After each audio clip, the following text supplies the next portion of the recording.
আজকের আমাদের দেশের যে প্রেক্ষাপটটা যাচ্ছে এটা ছোট বড় সকলেরই জানা আছে যে একটা কঠিন এবং জটিল পরিস্থিতি আমরা অতিক্রম করছি। সবচেয়ে জটিল এবং কঠিন এই জন্য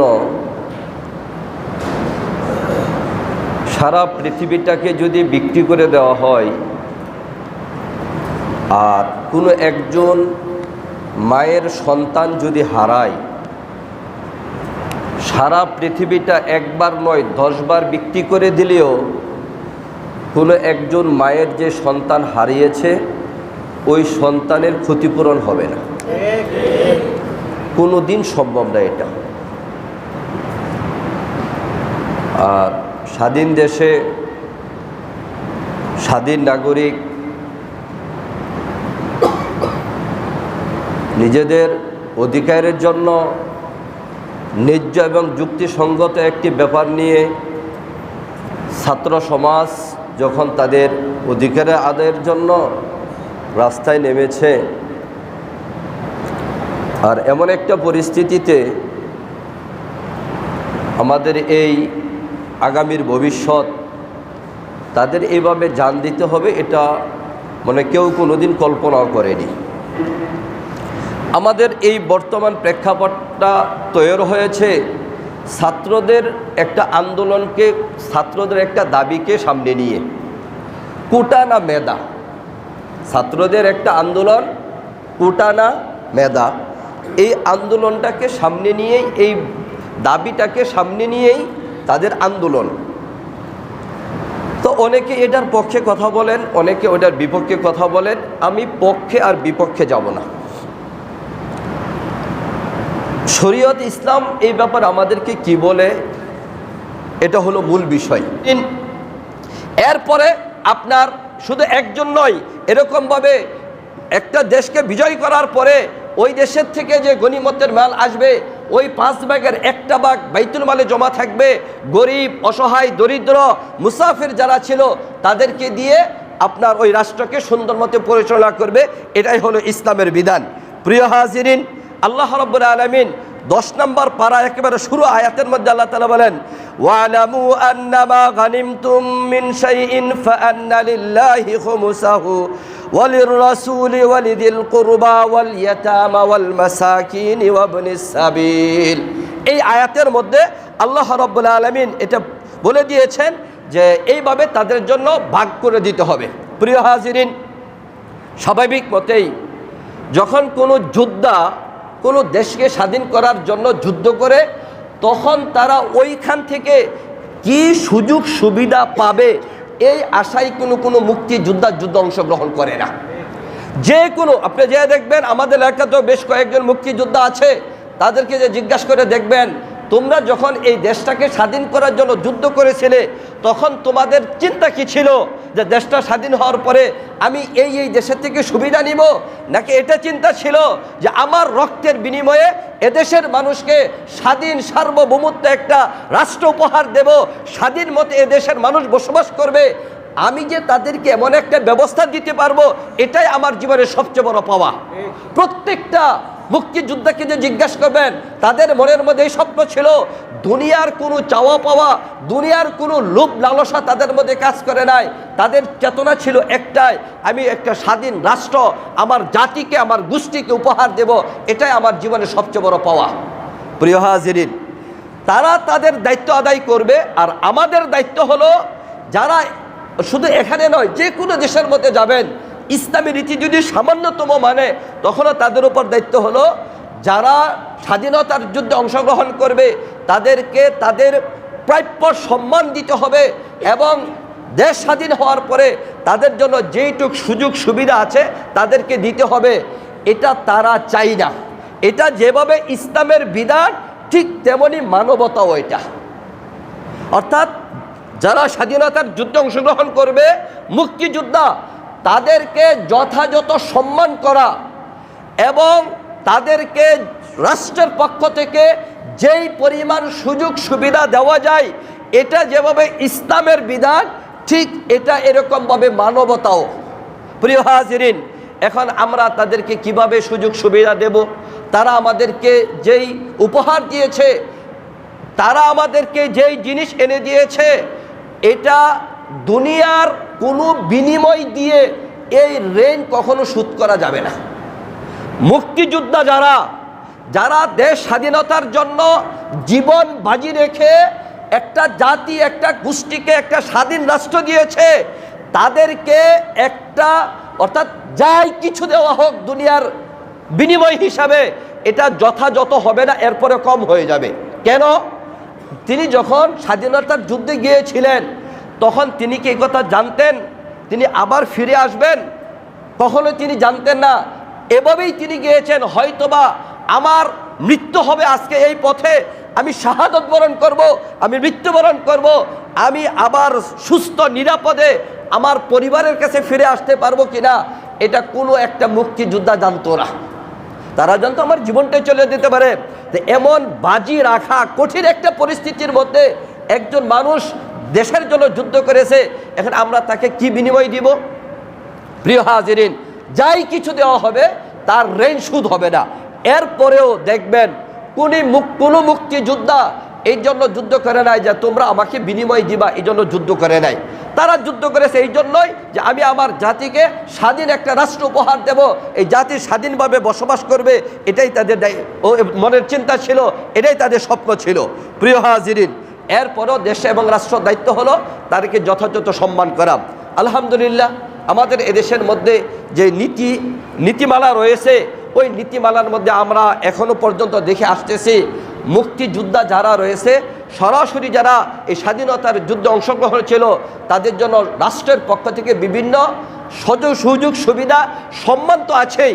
যেমন এক নম্বর হলো মুক্তিযোদ্ধা পদক তাদের আছে, সার্টিফিকেট তাদের আছে, মুক্তিযুদ্ধ অংশগ্রহণ করেছে একটা স্টিকার তাদের কাছে থাকে। তারা যখন বাইরে চলাফেরা করে তাদের এখানে একটা স্টিকার লাগানো থাকে, সাধারণ মানুষ দেখলেই বুঝতে পারে এই লোকটা এই দেশের স্বাধীনতার জন্য যুদ্ধ করেছে, তাদেরকে মানুষ সম্মান করে। এদেশের মধ্যে যখন বিভিন্ন দিবস পালিত হয় তখন মুক্তিযোদ্ধাদেরকে ডেকে বিশেষ সম্মাননা দেওয়া হয়, তাদেরকে সম্মান করা হয়, সাধারণ মানুষ তাদেরকে সম্মান করে। এভাবে তাদেরকে সহযোগিতা করে আসতেছে সরকার। 2 নাম্বার, তাদের জন্য একটা ভাতার ব্যবস্থা করেছে সরকার। মুক্তিযোদ্ধা ভাতার ব্যবস্থা করেছে, যারা সরাসরি ওই স্বাধীনতার যুদ্ধে অংশগ্রহণ করেছিল তাদেরকে সরকারের তহবিল থেকে, ওই যে বাইতুল মাল যেটা বলে সরকারি তহবিল থেকে, তাদের জন্য মাসিক একটা ভাতার ব্যবস্থা করেছে।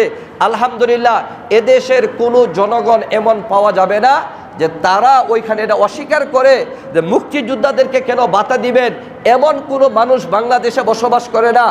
যদি এমন কাউকে পাওয়া যায় সরকারি কোষাগার থেকে মুক্তিযোদ্ধার জন্য একটা সম্মানী দেওয়া হচ্ছে, আর সে এটাকে বাধা দেয় বা এটা চায় না, সে এদেশে বসবাস করার অধিকার রাখে না। সে এদেশে বসবাস করার অধিকার রাখে না।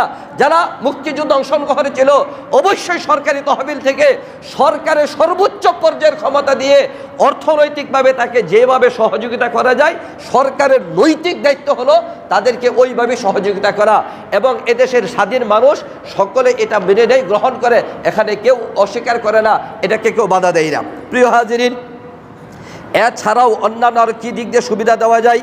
এর মধ্যে আরেকটা দিক হলো, মনে করেন অর্থনৈতিক সুবিধা দিল, কোনো মুক্তিযোদ্ধা যদি ব্যবসা করতে চায়, সরকারের দায়িত্ব হলো সে ব্যবসা করার ক্ষেত্রে সর্বোচ্চ পর্যায়ের সুযোগ সুবিধা নিয়ে কিভাবে ব্যবসা করবে, সরকার এই ব্যবস্থা করে দিবে, এটা সরকারের দায়িত্ব।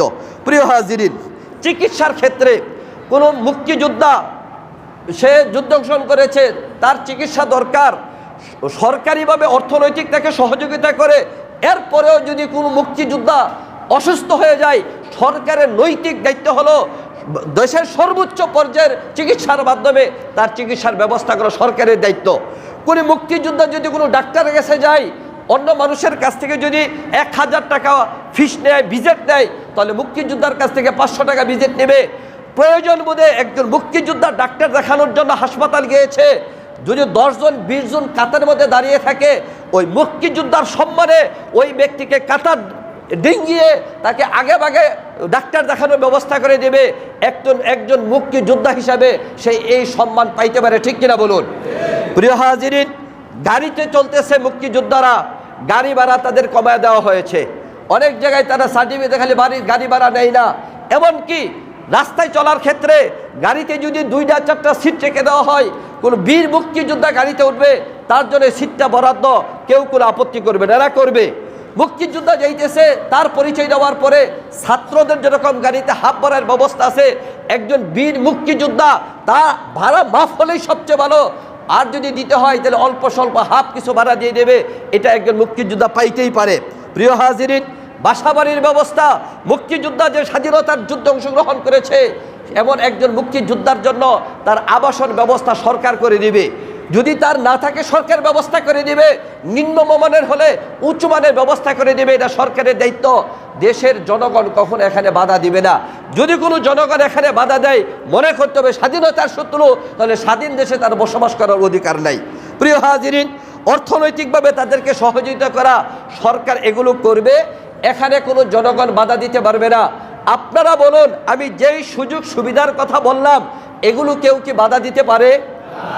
কেউ আপত্তি করতে পারে? কেন পারবে না? তারা দেশটাকে স্বাধীন করে দিয়েছে। এই সুযোগ সুবিধা তাদেরকে দেওয়ার ক্ষেত্রে এখানে কারো কোনো ক্ষতি হচ্ছে না, কারো আপত্তি করার কোনো সুযোগ নেই। প্রিয় হাজিরিন, বর্তমানে আমরা যেই প্রেক্ষাপটের মধ্যে আইসা দাঁড়াইলাম, আমাদের এই দেশটা যে সংঘাতের দিকে চলে গেল, এখানে মূল বস্তুটা হলো কি? মূল বস্তু হলো এই মুক্তিযোদ্ধারা আমাদের জন্য যারা এই দেশটাকে স্বাধীন করে দিয়েছে, এই মুক্তিযোদ্ধারা তারা বিভিন্ন ক্ষেত্রে, চাকরি পাওয়ার ক্ষেত্রে, স্কুলে ভর্তি হওয়ার ক্ষেত্রে একটা মুক্তিযোদ্ধা কোটা রাখছে। কথাটা খুব ভালো করে বুঝবেন। প্রিয় হাজিরিন, মুক্তিযোদ্ধার একটা কোটা রাখছে। এই কোটাটা সরকার কখনো বহাল রাখে, আবার কখনো বাদ করে দেয়। 2018 সালে আন্দোলনের পরে এটা বন্ধ হয়ে গেছিল, আবার নতুন করে এটা বহাল করার একটা চিন্তা করতেছে। এখন ছাত্র সমাজ এখানে এসে তারা আপত্তি জানাইছে যে মুক্তিযোদ্ধার জন্য কত কোটা যেন 55-56% কোটা তাদের জন্য রয়ে যাবে, আর বাকি কোটা মেধাবীদের জন্য রয়ে যাবে। এটা আসলেই কতটা যুক্তিসঙ্গত? এটা বিবেক দিয়ে, আবেগ দিয়ে নয়, একেবারে ঠান্ডা মাথায় সুস্থ চিন্তাধারা থেকে আপনার বুঝতে হবে এটা আসলে কতটা ভালো, কতটা খারাপ। প্রিয় হাজিরিন, এখানে আরেকটা প্রশ্ন রয়ে যায় যে স্বাধীনতার যুদ্ধে যারা অংশগ্রহণ করেছিল তাদেরকে তো আমরা সম্মান করব, তার ছেলেরাও কি সম্মান পাবে? তার নাতিরাও কি সম্মান পাবে? নাতিরাও কি সম্মান পাবে? এটা ইসলাম কোথাও বলে নাই যে এরকম এর পরের জেনারেশনকেও এইভাবে সম্মান করতে বলে না। কোনো দেশ যদি নিয়ম করে নেয় স্বাধীনতার যুদ্ধে সে সম্মানী হবে, তার ছেলে সম্মানী হবে, তার নাতি সম্মানী হবে, নিয়ম নীতি করে নিলে কোনো আপত্তি নাই, ইসলাম হয়তো ওইখানে বাধা দেবে না। কিন্তু যারা ওই ক্ষেত্রে আসবে তাদের যোগ্যতা বলে যদি আসে তাহলে ভালো হবে, অযোগ্য হয়ে আসলে তখন ক্ষতি হয়ে যাবে। আমার সময় শেষ হয়ে গেল, কথাটা পরিষ্কার বলতেই হবে। আপনারা খেয়াল করে শুনবেন, আমাদের বর্তমান প্রেক্ষাপটে যেই জিনিসটাকে নিয়ে সবচেয়ে বাধা হয়েছে সেটা হলো স্কুল কলেজে ভর্তি হবে মুক্তিযোদ্ধা কোটায়, এটা কেউ বাধা দেয়নি, কেউ আপত্তি করেনি, ভর্তি হতে পারবে। চাকরি ক্ষেত্রে যাইয়া কত পার্সেন্ট? 56% এরকম না? হ্যাঁ, যে 56% মুক্তিযোদ্ধা কোঠার মধ্যে চলে যাবে, আর অন্যান্য কোঠা আছে, আর বাকিগুলো যারা আছে মেধাবীর জন্য থাকবে। প্রিয় হাজিরিন, একটা রাষ্ট্র পরিচালনা করার জন্য এমপি, মন্ত্রী, সচিব, আমলা, এরপরে প্রশাসনের বিভিন্ন স্তরে আপনার বিভিন্ন ধরনের ক্যাডার মানে উচ্চ শিক্ষিত ব্যক্তিদেরকে লাগে।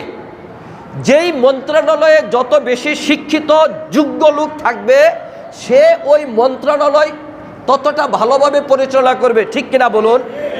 যদি কোনো মন্ত্রণালয় অযোগ্য লোক যাইয়া কোনো ক্ষমতা বলে ওইখানে দায়িত্বে বসে যায়, তাহলে যোগ্য লোক থাকার পরে অযোগ্য লোক যদি ওইখানে যেয়ে বসে তাহলে ওই দেশ সুন্দর মতে পরিচালিত হতে পারে না। প্রিয় হাজিরিন, আমাদের ছাত্রদের একটা আন্দোলন, তাদের দাবি হলো যে মেধাবীদের কোটাকে বাড়ানো, মুক্তিযোদ্ধাদের কোটাকে রাখা, তবে একটা সীমিত আকারে পর্যায়ে রাখা। তারা এর বিরোধী না, তারা সংস্কার চাইতেছে। প্রিয় হাজিরিন, এখানে মনে করেন একটা ছেলে জিপে 5 গোল্ডেন 5 পয়েন্ট পেয়ে একটা ছেলে এই বিশ্ববিদ্যালয় থেকে লেখাপড়া শেষ করলো, আর আরেকজন মনে করেন মাইনাস পেয়ে বিশ্ববিদ্যালয় থেকে বের হয়ে আসলো, তাহলে তার মেধা আর তার মেধা কি সমান? এখন একটা মন্ত্রণালয়ের চাকরির ব্যবস্থা হলো যে গোল্ডেন 5 জিপে 5 পেয়ে পাস করলো তাকে বাদ দিয়ে A- অথবা ফার্স্ট ডিভিশন সেকেন্ড ডিভিশন এমন কাউকে দিয়ে দিল। ছাত্রদের শুধু দাবিটা এটাই যে যারা মেধাবী তাদেরকে দিন, তাহলে আপনার এই দেশ ভালো চলবে। অগ্রাধিকার ভিত্তিতে ছেলেদের মধ্যে লেখাপড়ার একটা প্রতিযোগিতা আসবে, মেধার একটা মূল্য হবে। দায়িত্বটা এটাই ছিল। প্রিয় হাজিরিন, ছাত্রদের যে দাবি কোটা না মেধা, যে ব্যাপারটাই আমাদের সমাজের মধ্যে লাগছে, আমার মনে হয় আমাদের সমাজের সর্বস্তরে মানুষ এটা সহজেই মানবে, একথা স্বীকার করবে। মেধার কোনো বিকল্প নেই, মেধাবীদেরকে প্রাধান্য দিয়ে যারা স্বাধীনতার যুদ্ধে অংশগ্রহণ করেছে তাদেরকে সম্মান করো, তাদের পরিবারকে সম্মান করো, কেউ এটা আপত্তি করে না। তবে একটা সীমিত আকারে রাখলে তাহলে এই দেশটা সুন্দর মধ্যে পরিচালিত হবে, ঠিক কিনা বলুন? প্রিয় হাজিরিন, এই আপত্তিকে, এই দাবিকে সামনে নিয়ে আসার পরে আমাদের এদেশের যে অরাজকতা সৃষ্টি হচ্ছে, যেভাবে মানুষ মারা যাইতেছে, অর্থনৈতিক খুন খারাপি হচ্ছে, মনে রাখবেন এটা কখনোই কাম্য নয়। স্বাধীন দেশে এটা কখনোই কাম্য নয়। আমরা তো এমনি অর্থনৈতিকভাবে অনেক পিছিয়ে আছি, আবার যখন এরকম দেশ এরকম ব্যবসা বাণিজ্য বন্ধ থাকে, চলাচল বন্ধ থাকে, এরকমভাবে বিভিন্ন জানমালের ক্ষতি হয়, তখন তো মরার উপর খরার মতো হয়ে যায়। কাজে যেভাবেই হোক আমাদের এই দাঙ্গা ফাসাদ থেকে বের হয়ে আসতে হবে। একজন মানুষ খুন করে যদি কেউ কাউকে, মান কাতালা মুমিনান মুতাআম্মিদান ফাজাযাউহু জাহান্নাম, কোনো ব্যক্তি যদি কোনো একজন মানুষকে খুন করে, সে এর বিনিময়ে তার ঠিকানা হলো জাহান্নাম। আমার মনে হয় এই নিয়ম নীতি আপনাদেরও জানা আছে। পুলিশ প্রশাসন যারা আছে তাদের দায়িত্ব হলো অপরাধীকে ধরে আইনের আওতায় নিয়ে আসা। অপরাধীকে ধরে আইনের আওতায় নিয়ে আসবে। আইন আদালত বিচার বিশ্লেষণ করে প্রমাণাদির ভিত্তিতে অপরাধী সাব্যস্ত হলে এরপর তার সাজার ব্যবস্থা করবে। নাকি ভিন্ন কোনো আইন আছে? যদি কোনো অপরাধী এমন হয় তাকে আইনের প্রশাসনের লোক তাকে ধরতে পারতেছে না, তাহলে প্রশাসনের জন্য নিয়ম হলো তার হাঁটুর নিচে গুলি করবে, তাকে পরাস্ত করে এরপর আইনের হাতে নিয়ে আসবে। সরাসরি এইভাবে বুকে গুলি করার অধিকার তাদেরও নাই। যাই হোক মোহতারাম হাজিরিন, আমাদের জন্য অত্যন্ত দুঃখের বিষয় এটা, যেই ছেলেটা কি আবু সাইদ চত্বর, রংপুরের আবু সাইদ, যেভাবে বুক চিতিয়ে দাঁড়িয়েছিল, তার হাতে সামান্য একটা লাঠি ছিল, আর কাছ থেকে যেভাবে গুলি করে তাকে মারা হলো, আমার মনে হয় এদেশের কোনো জনগণ, কোনো ব্যক্তি এটা স্বাভাবিক মেনে নিতে পারেনি। পুলিশ তার দায়িত্ব ছিল, নিরস্ত্র ছিল, পায়ে গুলি করো, তাকে পরাস্ত করো, তাকে ধরে নিয়ে আসো, এটাই সবচেয়ে ভালো ছিল। আইনের আওতায় নিয়ে আসলে তারা যেই পরিমাণ পুলিশ ছিল এটা ছিল না। এখানে কেন এমনটা হয়েছে এটা মাননীয় প্রধানমন্ত্রী এটা বলছেন, এই খুনগুলোর জন্য বিচার বিভাগীয় তদন্ত হবে, এরপরে বিচার হবে। যদি করে তো আলহামদুলিল্লাহ, যদি না হয় তাহলে শুধু এইটুক মনে রাখবেন যে কিছু পাপ আছে, যেই পাপের প্রায়শ্চিত্ত মানুষকে আল্লাহ তাআলা দুনিয়াতেই বুক করান। সেই পাপগুলোর মধ্যে একটা পাপ হলো জুলুম, নির্যাতন যদি হয়। কবিরা গুনাহ যেরকমভাবে মানুষকে হত্যা করা, আর যে হত্যা করছে সে যেমনভাবে গুনাহগার হয়েছে, যার আদেশে যাদের নির্দেশে হত্যা করেছে তারা সমান গুনাহগার হবে। এবং এর জন্য একটা পাওনা দেওনা হয় আল্লাহ দুনিয়াতেই বুঝিয়ে দিবেন, আর যদি দুনিয়াতে না হয় পরকালে গন্ডায় গন্ডায় পাবে। আমরা আল্লাহ তাআলার কাছে দোয়া করি আমাদের এদেশের যে বিশৃঙ্খলা লেগেছে আল্লাহ স্বাভাবিক করে দিক। আমাদের স্কুল কলেজের ছাত্র আমাদের ভবিষ্যৎ। আমরা যারা এখানে আছি হয়তোবা আমার ভাই বা সন্তান কেউ মারা যায়নি, কিন্তু একটু শুধু ভাবেন যে আপনার একটা ছেলে primary school, high school, college লেখাপড়া শেষ করে বিশ্ববিদ্যালয়ে পড়তেছে, তার উপর একটা পরিবারের কি পরিমাণ প্রত্যাশা থাকে, তার উপর একটা পরিবারের কি পরিমাণ শ্রম গেছে। এমন একটা ছেলে যখন পরিবার থেকে হারিয়ে যায়, ওই পরিবারের অবস্থাটা কেমন হতে পারে? শুধু নিজের দিকে চিন্তা করে একটু ভাববেন, তাহলে অনুভব করতে পারবেন এই কষ্টটা কোন পরিমাণ। আল্লাহ তাআলা আমাদের সকলকে এই কঠিন ফিতনা ফাসাদ হইতে হেফাজত করুন। এই দেশের মধ্যে শান্তি সুশৃঙ্খলা আল্লাহ তাআলা নিয়ে আসুন। আল্লাহ তাআলা অপরাধীদেরকে দুনিয়াতে শাস্তির ব্যবস্থা করুন, নিরপরাধীদেরকে যারা নিরপরাধ তাদেরকে শান্তিমতে থাকার ব্যবস্থা করে দিন। ওয়া আখিরু দাওয়ানা আলহামদুলিল্লাহি রাব্বিল আলামিন।